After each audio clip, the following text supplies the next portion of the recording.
Il était une fois un pêcheur nommé Pierre et ses amis. Ils vivaient dans un petit village près de la mer et leur métier était de pêcher des poissons pour nourrir leur famille et vendre sur le marché. Un jour, Pierre, Jacques et Jean étaient partis en mer très tôt le matin avec leur bateau. Ils avaient jeté leur filet à l'eau, espérant attraper beaucoup de poissons.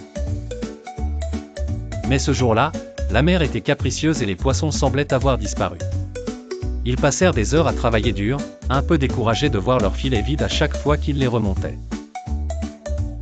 Le soleil se levait à l'horizon, illuminant les vagues d'une douce lumière orange, et Pierre commençait à perdre espoir. Leur filet était lourd de fatigue, mais pas de poissons. Soudain, alors qu'ils s'approchaient lentement du rivage, ils virent un homme au loin. C'était Jésus, un homme dont ils avaient beaucoup entendu parler dans le village. Il enseignait souvent aux foules sur la plage.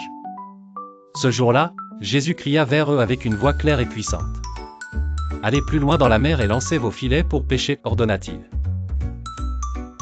Pierre hésita un instant.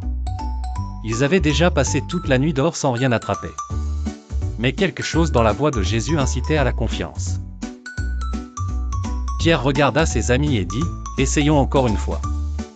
Faisons confiance à cet homme. » Alors, remplis d'une nouvelle énergie, ils prirent le bateau un peu plus loin dans la mer.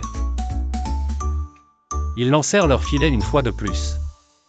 À peine quelques instants passèrent qu'ils sentirent une secousse dans leurs mains. Les filets se remplissaient de poissons.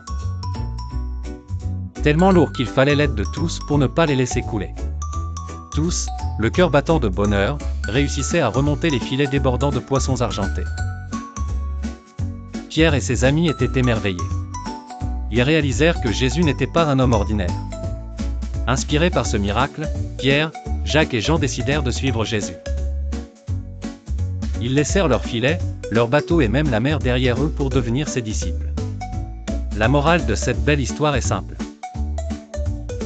Quand nous faisons confiance et obéissons à ceux qui nous guident avec sagesse et amour, les choses merveilleuses peuvent se produire. Les cœurs ouverts accueillent les miracles avec joie.